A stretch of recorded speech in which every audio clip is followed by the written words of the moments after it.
And according to 2019 जो हज की लिया जाता था वो अराउंड 2,53,000 रुपये में 2019 में अराउंड जो है वो हज हुआ था 2,75,000 में। तो उसके अकॉर्डिंग अगर देखा जाए पिछले साल ये माना जा रहा था कि वहाँ पे क्वारंटीन किया जाएगा, इस वजह से जो है चार्जेस ज़्यादा लिए जा रहे हैं। लेकिन इस साल केंद्र सरकार के अल्पसंख्यक विभाग की तरफ से भी कहा गया कि 50,000 कम हुए हैं।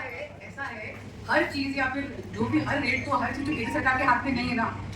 सऊदी अरेबिया में जो ना उनके टैक्सेस या उनका जो सिस्टम है हमें तो उनके अनुसार भी चलना पड़ेगा। बिल्कुल, तो केंद्र सरकार कुछ नहीं कर सकती। लिहाज पर भी हाजियों के बैग्स जो हैं वो कई दिन इन अ वीक तक हाजियों के बैग जो हैं वो गुम थे, उनको नहीं मिल पा रहे थे।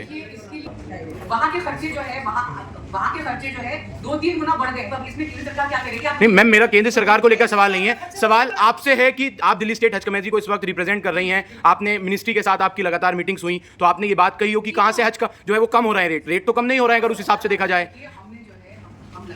मैम एक लास्ट क्वेश्चन है, दूसरी पार्टियों के जो मेंबर्स हैं वो यहाँ मीटिंग में आपके साथ प्रेस कॉन्फ्रेंस में मौजूद नहीं है। आफी साहब लास्ट क्वेश्चन है, उमूमन आप कह रहे हैं कि वो 43 जो भी 2100 रियाल जो दिए जाते थे इस साल नहीं दिए जाएंगे, तो अगर उसका मकसद कुल मिलाकर देखा जाए तो जो हज सस्ता होने की बात की जा रही है वो तो शायद हाजियों को उससे तो कोई राहत नहीं है, ये तो बल्कि और सर ज़्यादा ही आएगा। लगेज का इस बार दिया जा रहा है,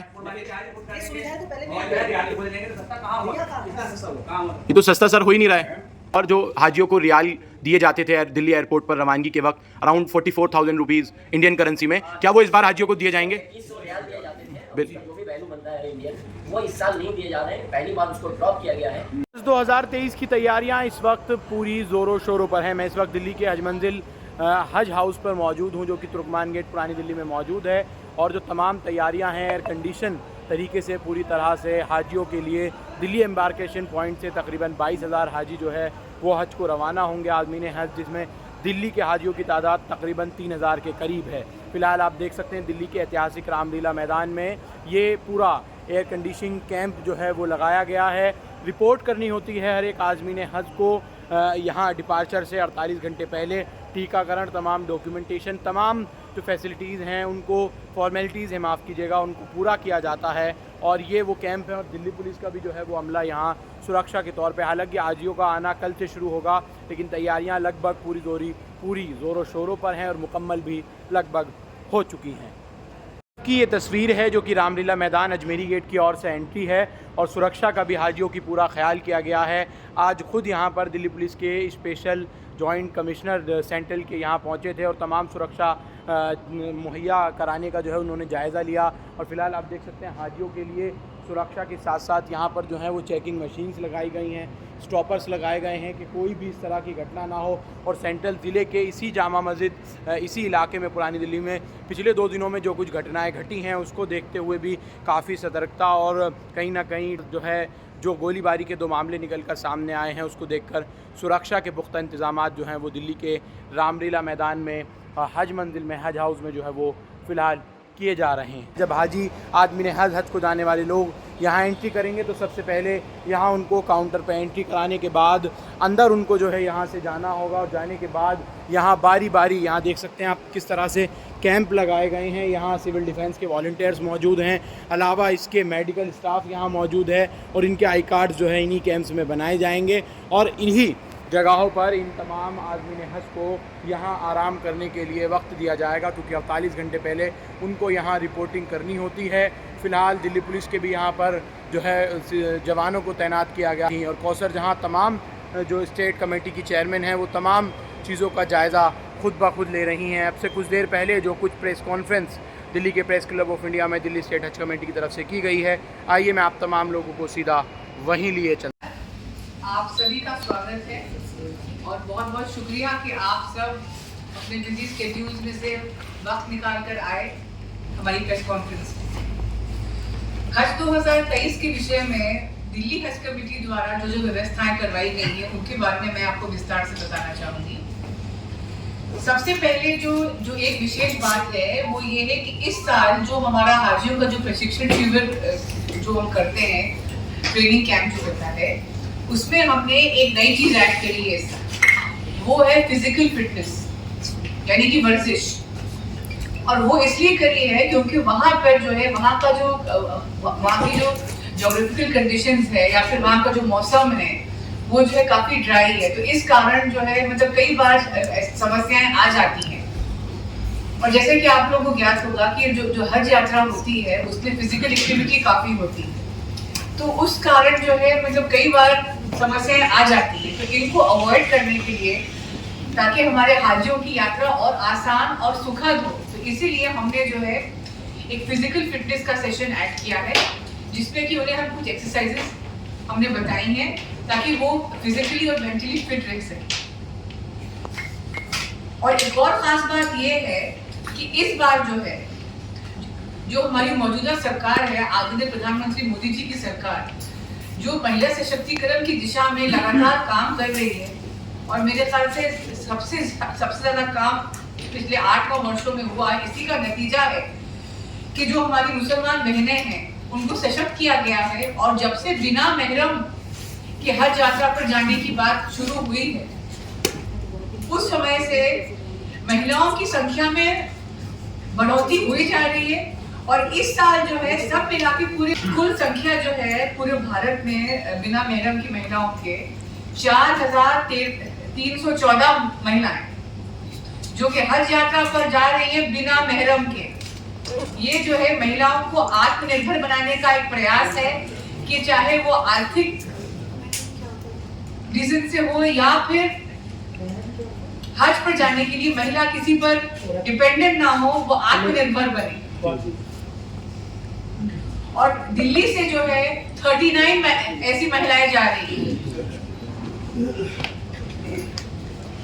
दिल्ली स्टेट हज कमेटी दिल्ली के अतिरिक्त 8 और राज्यों के हाजियों के लिए हज ट्रांजिट कैंप की व्यवस्था करती है। पिछले वर्ष कुछ 8,000 हज यात्री थे, लेकिन इस बार यात्रियों की संख्या जो है पिछले वर्ष की तुलना 3 गुना हो गई, तो इस वर्ष करीब 24,000 यात्री होंगे। दिल्ली स्टेट हज कमेटी ने अपने सभी 22,000 हज यात्रियों के लिए, अभी तक संख्या 22,000 है क्योंकि अभी तक वेटिंग लिस्ट पूरा क्लियर नहीं हुआ है, अभी हम वेट कर रहे हैं, जैसे ही होगा आपको अपडेट किया जाएगा।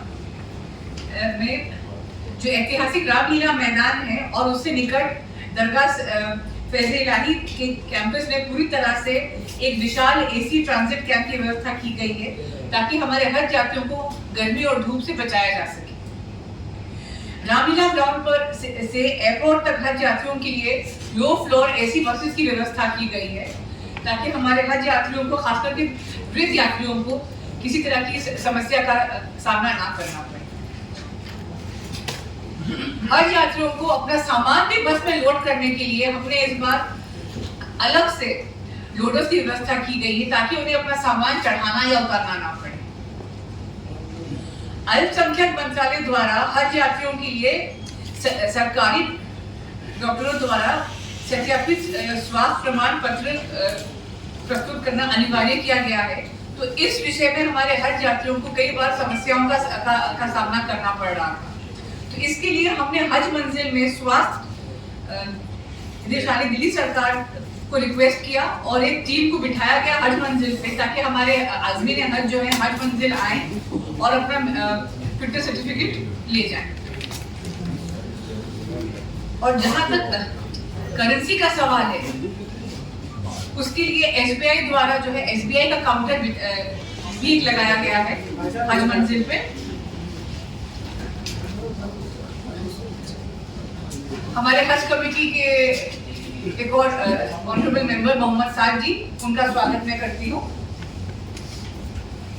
हज यात्रियों की सुविधाओं के लिए एसबीआई का काउंटर लगाया गया है हज मंजिल में, जहाँ पे उनको फॉरेक्स कार्ड और ट्रैवल कार्ड की सुविधा दी जा रही है, वहाँ पर उपलब्ध है। हज यात्रियों की सुविधा के लिए MCD, Delhi police, Delhi traffic police, Delhi fire service, स्वास्थ्य विभाग तथा हज से जुड़े अन्य संबंधित विभागों को उचित निर्देश दिए गए हैं।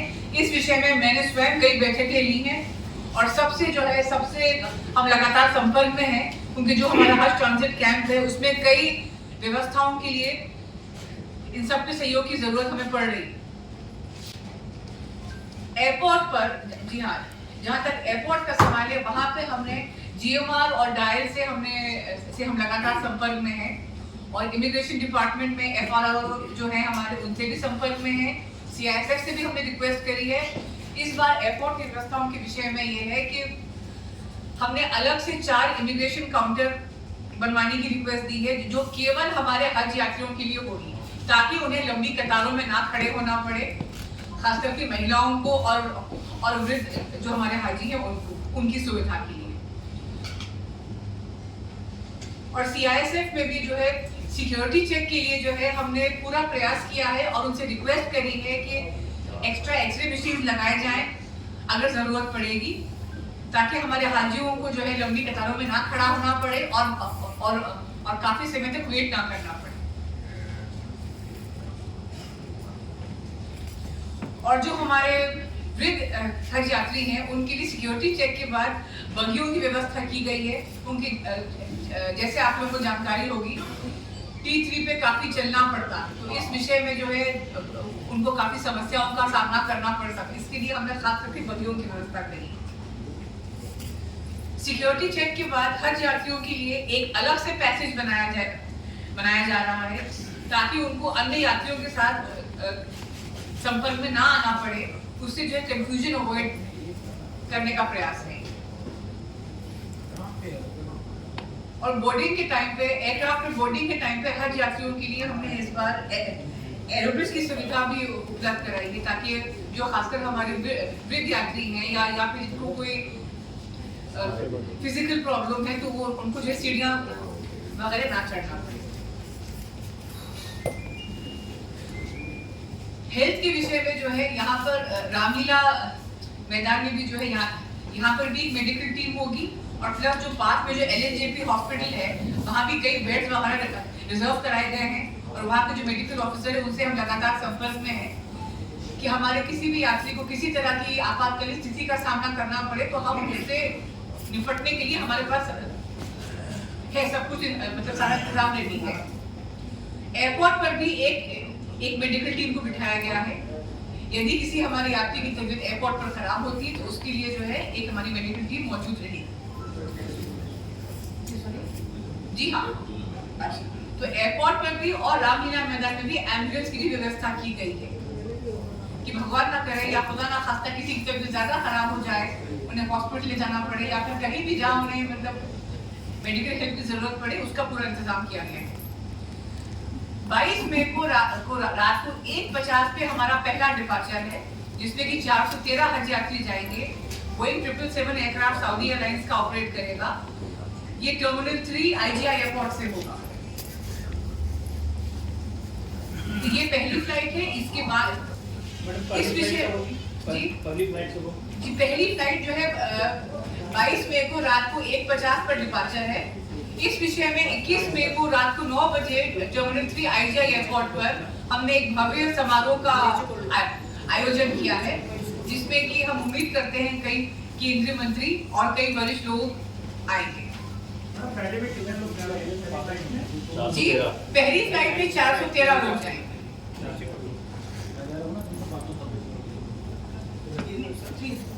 सॉरी एज अ करेक्शन, ये अभी चेंज हुआ है। पहली फ्लाइट में 381 लोग जाएंगे। 381 is the capacity of the first flight.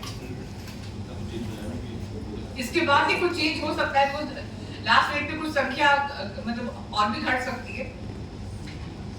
तो इस विषय में हमने जो है मतलब पिछले वर्ष के मुकाबले एक बड़े पैमाने पर एक भव्य समारोह का आयोजन किया गया है टर्मिनल 3 IGI एयरपोर्ट पे 21 तारीख को रात को 9 बजे।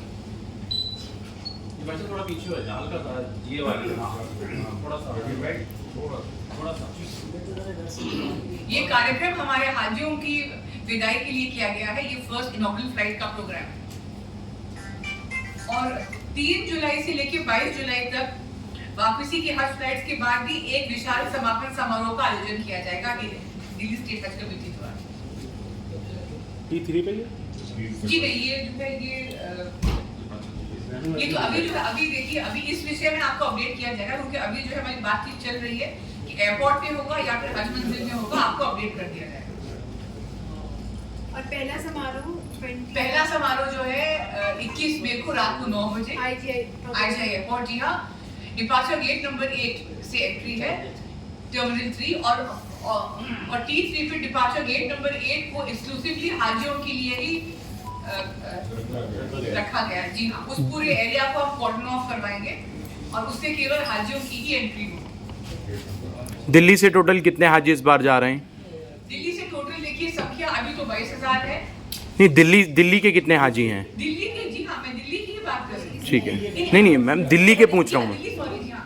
दिल्ली से जो है पहले 2540 थे, लेकिन अब 366 वेटिंग क्लियर हुई है, तो उसमें आप ऐड कर लीजिए, अभी तक की संख्या ये है, तो समझिए 2800 2500 जी हाँ जी हाँ मैम एक चीज क्लियर कर लेते जी हैं। प्लीज। ये जो हम 24,000 हज यात्री जा रहे हैं दिल्ली से, वो दिल्ली के किन राज्यों से होंगे? ये होंगे दिल्ली से मतलब कि ये जो है ये होंगे मैम ये 24,000 है या कुछ इनका परफेक्ट कुछ और नंबर है अभी? भाई साहब, अभी जो है ना, देखिए वेटिंग लिस्ट अभी क्लियर हुई नहीं है एग्जैक्ट नंबर, बट मैं आपको जो डिटेल मेरे पास है, जो संख्या मेरे पास है, बिहार से हमारे पास 226 यात्री हैं, दिल्ली से 2,500 थे, लेकिन अब वेटिंग क्लियर हो गई तो संख्या बढ़ गई है। हरियाणा से 1726, हिमाचल प्रदेश से 72, जम्मू कश्मीर से 675, पंजाब से 308, राजस्थान से 258, उत्तर प्रदेश से सबसे ज्यादा संख्या है, सॉरी उत्तराखंड से संख्या ज्यादा है, उत्तर प्रदेश से 12774 इज द फिगर। जी हाँ, उत्तर प्रदेश से, और उत्तराखंड से 1468 इज द फिगर। पंजाब से 308 308। उत्तराखंड से 1468 इज द फिगर। अभी वेटिंग क्लियर होगी, इसके बाद भी संख्या बढ़ सकती है। तमाम फ्लाइट्स पहले फेज में जाएंगे, सेकंड फेज में भी होंगी? फर्स्ट फेज, ये सब फर्स्ट फेज में जाएंगे। आखिरी फ्लाइट दिल्ली से कब जाएगी? 6 जून का, देखिए अभी तो 6 जून का है एज पर द शेड्यूल, लेकिन वो डेट एक्सटेंड हो सकती है। यूपी का कितना है टोटल? 12,774। मैम सभी पैसेंजर सऊदी एयरलाइन से भेजे जाएंगे? जी हाँ, इस बार सऊदी एयरलाइंस ही ऑपरेट कर रही है। सब्सिडी है कि नहीं? इस बार तो नहीं है। इस बार नहीं, कितना है कॉस्ट? दिल्ली से जाने वाले हाजियों का क्या खर्च इस बार आ रहा है? कॉस्ट कितना है दिल्ली से? 3,50,000 राउंड फिगर 350 पर पर्सन। जी हाँ, per इसमें सब्सिडी नहीं दी जाएगी? सब्सिडी बंद हो चुकी है। 10 सेकेंड मुझे क्वेश्चन। पॉलिसी में अगर आप देखें तो पिछले साल से हज 50,000 सस्ता हुआ है। कोई सस्ता नहीं हुआ मैडम, अलग से रियाल लेने पड़ रहे हैं लोगों को। पहले 4,10,000 में 2,000 के रियाल मिलते थे।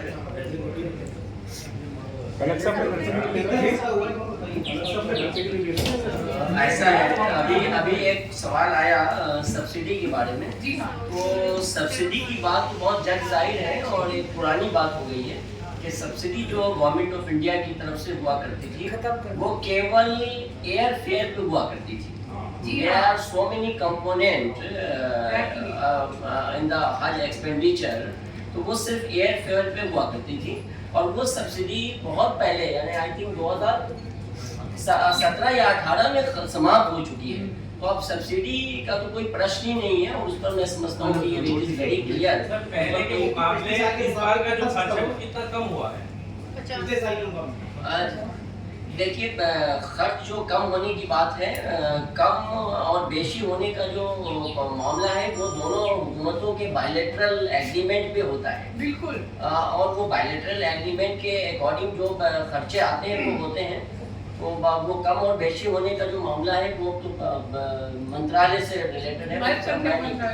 लेकिन सर हम तो आपसे सवाल कर रहे हैं कि खर्च कितना है, पिछली साल कितना हुआ था? हमारा सवाल मंत्रालय से नहीं आपसे, इस साल कितना लिया जा रहा है? नहीं, इस साल कितना इस साल टोटल पर पर्सन कितना जा रहा है और पिछले साल कितना? परफेक्ट फिगर कितना है उसका? सर 1 मिनट, परफेक्ट फिगर भी पूछने दीजिए ना। जी मैं बता रहा हूँ। देखिए डिफरेंट इम्बार्केशन पॉइंट से जो खर्चे हैं जी वो अलग है। 4,08,000 जो दिल्ली का खर्चा है मैं बता रहा हूँ, जो दिल्ली से जो हाजी जाएंगे इम्बार्केशन पॉइंट से उनका दो सेगमेंट होते हैं। यानी एक होता है बिना कुर्बानी के, जो कुर्बानी वहाँ देते हैं उसका 3,44,867 रुपये है विदाउट कुर्बानी। कुर्बानी की रकम उसमें 16,344 रुपये उन लोगों को ऐड करना है जो हज कमेटी ऑफ इंडिया के माध्यम से कुर्बानी करेंगे। तो कितने परसेंटेज इंक्रीज हुए? 3,61,911 रुपये। कितने परसेंटेज इंक्रीज हुए जी, कितने परसेंटेज इंक्रीज की? 70 आरफी साहब, एक सवाल और, जो हाजियों को रियाल दिए जाते थे दिल्ली एयरपोर्ट पर रवानगी के वक्त अराउंड 44,000 रुपीज़ इंडियन करेंसी में, क्या वो इस बार हाजियों को दिए जाएंगे? 2100 रियाल दिए जाते थे, बिल्कुल। जो भी वैल्यू बनता है इंडियन, वो इस साल नहीं दिए जा रहे हैं। पहली बार उसको ड्रॉप किया गया है और हाजियों को फ्री किया गया है कि वो अपने तौर पर रियाल लेकिन मंत्रालय ने, हज कमेटी ऑफ इंडिया ने उसके लिए एक व्यवस्था की है कि उन्होंने SBI से कांटेक्ट किया है और पूरे इंडिया में SBI की जो ब्रांच है उनको डेडिकेट की हैं कुछ डिफरेंट ब्रांचों को, और SBI को हर स्टेट के SBI की ब्रांच को उस स्टेट के हाजियों की लिस्ट हज कमेटी ऑफ इंडिया ने दे दी है और SBI उनसे कांटेक्ट कर रही है। SBI का एक काउंटर सभी स्टेट हज कमेटी में भी खोला जाना था। हमारे यहाँ भी उनका काउंटर हमारी ट्रेनिंग के वक्त से ही काम कर रहा है, जो हाजियों को सेंसिटाइज कर रहे हैं, बता रहे हैं। और दिल्ली में as per the number of हाजीज इन डिफरेंट एरियाज, उन्होंने हर एरिया में एक दो SBI के ब्रांच को डेडिकेट किया है रियाल डिस्ट्रीब्यूशन के लिए। सर, उमूमन आप कह रहे हैं कि वो 43 जो भी 2100 रियाल जो दिए जाते थे इस साल नहीं दिए जाएंगे, तो अगर उसका मकसद कुल मिलाकर देखा जाए तो जो हज सस्ता होने की बात की जा रही है वो तो शायद हाजियों को उससे तो कोई राहत नहीं है, ये तो बल्कि और सर ज़्यादा ही आएगा। लगेज क्या इस बार दिया जा रहा है? ये सुविधाएं तो पहले नहीं ये तो सस्ता सर हो ही नहीं रहा है। इससे पहले भी हाजियों को 3 बैग दिए जाते थे जो लगेज के नाम पर था, नहीं इस बार नहीं दिए जा रहे। उससे पहले 2100 रियाल दिए जाते थे जो नहीं दिए जा रहे हैं। कुर्बानी के पैसे अलग से नहीं लिए जाते थे जो इस बार लिए जा रहे हैं। अगर इस रकम को हम टोटल को देखें तो लगभग 1 लाख रुपए के आसपास बैठती है। ये 1 लाख रुपए जो बढ़ा है वो हज सस्ता कहाँ हुआ और कितना महंगा हो गया उससे? पहले हाजी की ओर से 3 लाख कुछ रुपए लिए जाते थे सब चीज लेकर, अब इस बार आप खुद कह रहे हैं 4 लाख रुपए, 4,05,000 रुपए समथिंग, क्या बताया। एंड अकॉर्डिंग टू 2019 जो हज की लिया जाता था वो अराउंड 2,53,000 रुपये में 2019 में अराउंड जो है वो हज हुआ था, 2,75,000 में। तो उसके अकॉर्डिंग अगर देखा जाए पिछले साल ये माना जा रहा था कि वहाँ पे क्वारंटीन किया जाएगा, इस वजह से जो है चार्जेस ज़्यादा लिए जा रहे हैं, लेकिन इस साल केंद्र सरकार के अल्पसंख्यक विभाग की तरफ से भी कहा गया कि 50,000 कम हुए हैं।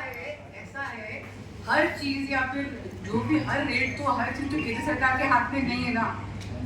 सऊदी अरेबिया में जो उनके टैक्सेस है या फिर उनका जो सिस्टम है, हमें तो उनके अनुसार भी चलना पड़ेगा। बिल्कुल। तो केंद्र सरकार कुछ नहीं कर सकती।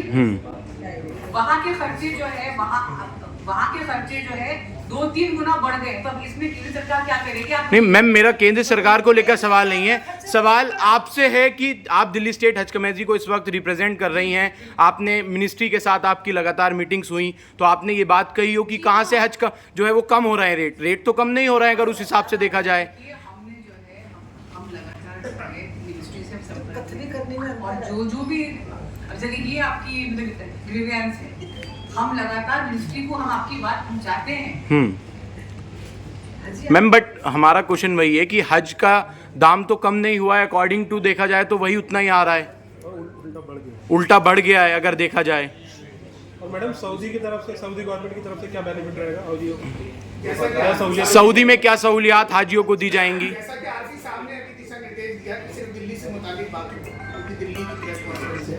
तो मेरा आरसी साहब मामला ये पूछना ये है कि जो परेशानियां वहाँ जाकर के हाजियों को होती हैं, या ट्रांसपोर्टेशन की हो, रहने की हो, उसके ऊपर अगर कोई प्रॉब्लम आती है तो हमेशा हमारे पास बहुत सारी वीडियो और बहुत सारी फोटोग्राफ हम लोग देखते हैं। अगर वो आती है तो उसका क्या आपने निवारण का तरीका सोचा है, क्या उसके लिए आप करेंगे? लिहाज भी हाजियों के बैग्स जो हैं वो कई दिन इन अ वीक तक हाजियों के बैग जो हैं वो गुम थे, उनको नहीं मिल पा रहे थे। इसके लिए जो है बेचारे रो रहे थे यहाँ से जाने के बाद जो तो जो CGI जद्दा है, मिनिस्ट्री ऑफ एक्सटर्नल अफेयर्स है, हाँ CGI जद्दा जो है मतलब वहाँ का तो वो ही हैंडल करते हैं, लेकिन जो हमारे दिल्ली के हाजी हैं, खास करके मेरा पूरा प्रयास रहेगा कि मैं जो है CGI जद्दा से लगातार संपर्क में हूँ और मैं उनसे रिक्वेस्ट कर रही हूँ अपनी तरफ से कि भाई कि जो हमारे दिल्ली के हाजी हैं किसी को किसी तरह की प्रॉब्लम का सामना ना करना पड़े, और यदि अगर खुदा ना खास्ता हो जाए तो उसका सोल्यूशन जो है ASAP निकले। मतलब कोई सुनने वाला हो, उनको ये ना हो कि वो परेशान घूमते रहे वहाँ। कोई नंबर ऐसा जारी किया जाना चाहिए, हाजियों के पास होना चाहिए नंबर। मेरी उनसे बातचीत चल रही है इस विषय में, आपको जल्दी अपडेट किया जाएगा। डायरेक्ट जो हाजी दिल्ली फोन कर सके। जी हाँ, जैसे आजकल व्हाट्सएप का जमाना है, प्रॉब्लम मुझे आए खुदा ना करे मैंने फौरन नहीं बिल्कुल आपकी बात बिल्कुल आपकी बात बिल्कुल सही है, और इस विषय में मेरी बात चल रही है उससे, और जल्दी मतलब इसका समाधान निकलेगा, आपको अपडेट किया जाएगा जल्दी। देखिए दिल्ली सरकार ने जो है, आप ये बताइए, ये नोटिस हमें आया 27 मार्च को, ये जो है इतने सालों से तो कोई नोटिस आया नहीं, इतने सालों में जो ऐसा कोई नोटिस आया है कि जी ठीक है आपका बकाया है, किराया बकाया है, लेकिन इतना स्ट्रॉन्ग एविक्शन का नोटिस तो कभी नहीं आया अभी तक।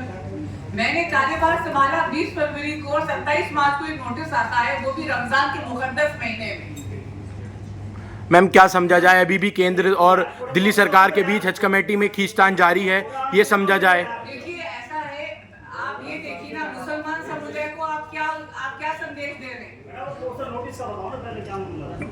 जस्ट वही तो बात हो रही है कि आपको 1 करोड़ 32 लाख के आसपास रकम जो है आपको पे करनी पड़ेगी, जिसमें कि इंटरेस्ट भी जुड़ा हुआ था, और आप सबको जानकारी इस्लाम में ब्याज हराम है, और वरना आप 10 दिन में खाली करिए हज मंजिल। तो इस विषय में हमने LG साहब से रिक्वेस्ट करने हम गए थे, और उन्होंने हमें पूरा आश्वासन दिया कि जो बेस्ट हो सकेगा वो हमारी पूरी मदद करेंगे।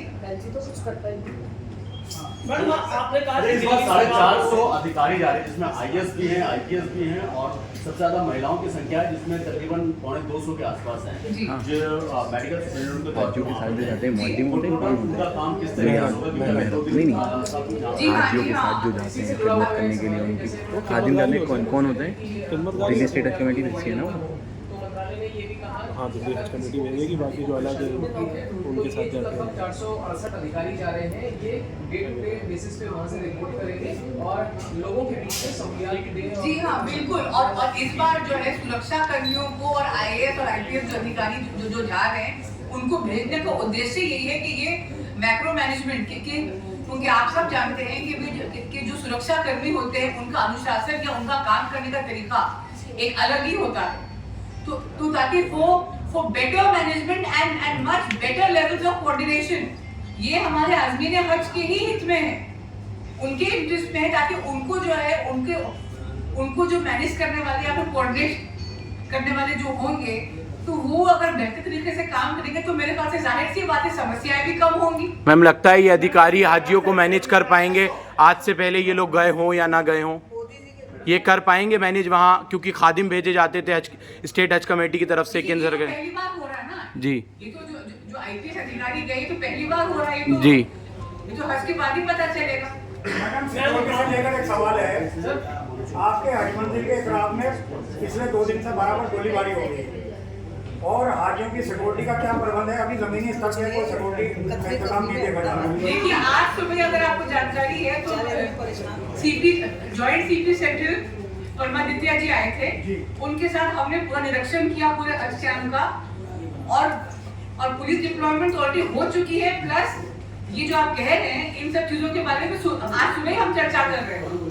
डायल की जो बसेस हाजियों को लेके जाएंगी, उनके साथ क्या एस्कॉर्ट जाएगा? जी हाँ बिल्कुल, हर बस में एक अटेंडेंट होगा, ड्राइवर होगा, अटेंडेंट होगा, बिल्कुल होगा एस्कॉर्ट, उसके बिना कैसे भेजेंगे? मैम आपने दिल्ली सरकार को जी हाँ, और एक मिनट और, मतलब एक और बात मैं आप लोग को बताना भूल गई, वो ये है क्योंकि हमारे हाजी जो है डिपार्चर से 8 घंटे पहले, मुस्लिम साहब मैं राइट, डिपार्चर से 8 घंटे पहले जो है वो हज मंजिल से निकलेंगे, तो कोई व्यक्ति अगर 8 घंटे पहले निकल रहा है तो उसके बाद वो एयरपोर्ट पहुंचेंगे, एयरपोर्ट पहुंचने के बाद वो सिक्योरिटी चेक इन वगैरह वो सारी प्रक्रिया के बाद फिर जब वो पहुंचेंगे अंदर, उनको सऊदी एयरलाइंस द्वारा या फिर जो बारे में जो है ना हमने हमने सोचा कि भाई हमारे इतनी देर क्या होगा, हमारे हज यात्रियों को किसी को पानी चाहिए, किसी को जो है किसी को भूख लग जाए, तो इसलिए मैंने जो है बोतल और कुछ हल्का एयरपोर्ट पे पहुंचने के बाद उसका इंतजाम होगा वहाँ पे। जी हाँ, एयरपोर्ट पहुंचने से पहले रास्ते में भी उनको रिफ्रेशमेंट दिया। मैम आपने कहा कि दिल्ली सरकार से आपने रास्ता कायम किया है कि डॉक्टर्स की टीम को जो है वो डिप्लॉय किया जाए हज यात्रियों की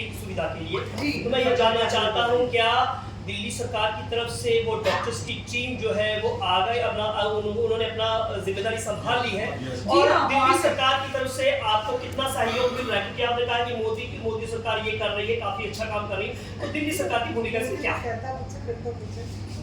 मैम 10 सेकेंड ऐसी बातें नहीं बोल रही। देखिए एक अच्छा प्रश्न ये आया है कि जो मेडिकल सहायता है, क्योंकि वो हर स्टेट गवर्नमेंट की रिस्पॉन्सिबिलिटी होती है with the consultation of government of India, ministry of health and family welfare. तो जो दिल्ली गवर्नमेंट की ओर से, और मैं दिल्ली गवर्नमेंट की बात ही नहीं कर रहा हूँ बल्कि हर स्टेट गवर्नमेंट की ओर से ये सहायता प्रोवाइड की जाती है। हमने यहाँ पर मेडिकल टीम 2 फेज में डिप्लॉय किया। एक तो ये होता है कि जब कोई भी हाजी अपने पासपोर्ट और सारे डॉक्यूमेंट्स जमा करने आते हैं तो एक मेडिकल हेल्थ कार्ड और स्क्रीनिंग कार्ड भी उनको जमा करना अनिवार्य है, और वो मेडिकल हेल्थ कार्ड इस साल से ये व्यवस्था की गई है कि केवल और केवल कोई सरकारी मेडिकल ऑफिसर या सरकारी एलोपैथिक डॉक्टर ही इशू कर सकता है। लास्ट ईयर तक ये था कि कोई भी MBBS प्रैक्टिशनर जो रजिस्टर्ड है और आपके गली मोहल्ले में आपके घर के नीचे बैठा हुआ है वो भी वो इशू कर सकता था। इस बार से ये हुआ कि केवल सरकारी हॉस्पिटल से चाहिए। तो हमने दिल्ली गवर्नमेंट से ये रिक्वेस्ट की कि मेडिकल की एक टीम उस कार्ड के लिए हर मंजिल में बैठा दें ताकि हाजियों को सहूलत हो, और ये भी रिक्वेस्ट की कि सभी डिस्पेंसरी जो दिल्ली गवर्नमेंट की है और मोहल्ला क्लिनिक है उनको भी ऑर्डर कर दें। मैम इस साल दिल्ली सरकार ने भरपूर मात्रा में वो टीम हमारे यहाँ बैठाई। उस टीम ने सभी हाजियों के मेडिकल स्क्रीनिंग सर्टिफिकेट इशू किए। मोहल्ला क्लिनिक में भी ये काम हुआ, दूसरे हॉस्पिटल्स में LNJP में भी हुआ, दूसरे मोहल्ला क्लिनिक में और डिस्पेंसरीज में हुआ, जगप्रवेश हॉस्पिटल में भी हुआ। ये मेडिकल स्क्रीनिंग का काम हुआ दिल्ली गवर्नमेंट के directorate of health and family welfare department की तरफ से, डायरेक्टरेट ऑफ हेल्थ की तरफ से। दूसरे फेज में सभी हाजियों को मेनिंजाइटिस, इन्फ्लुएंजा के टीके लगते हैं और ओरल पोलियो पिलाया जाता है। उसके लिए भी हमने दिल्ली गवर्नमेंट से रिक्वेस्ट की कि अपनी एक टीम हज मंजिल में वो डेप्यूट करें, और वो टीम हज मंजिल में किस तारीख से 10 तारीख से यानी 10 मई से कंटिन्यू काम कर रही है और आज भी कर रही है। और लास्ट फ्लाइट जाने के बाद भी जो हमारे PTOs की तरफ से जो हाजी जाते हैं प्राइवेट टूर ऑपरेटर्स की जानिब से, उनको भी वो सर्व करती रहेगी। मैम एक लास्ट क्वेश्चन है, दूसरी पार्टियों के जो मेंबर्स हैं वो यहाँ मीटिंग में आपके साथ प्रेस कॉन्फ्रेंस में मौजूद नहीं है। आफिस साहब लास्ट क्वेश्चन है।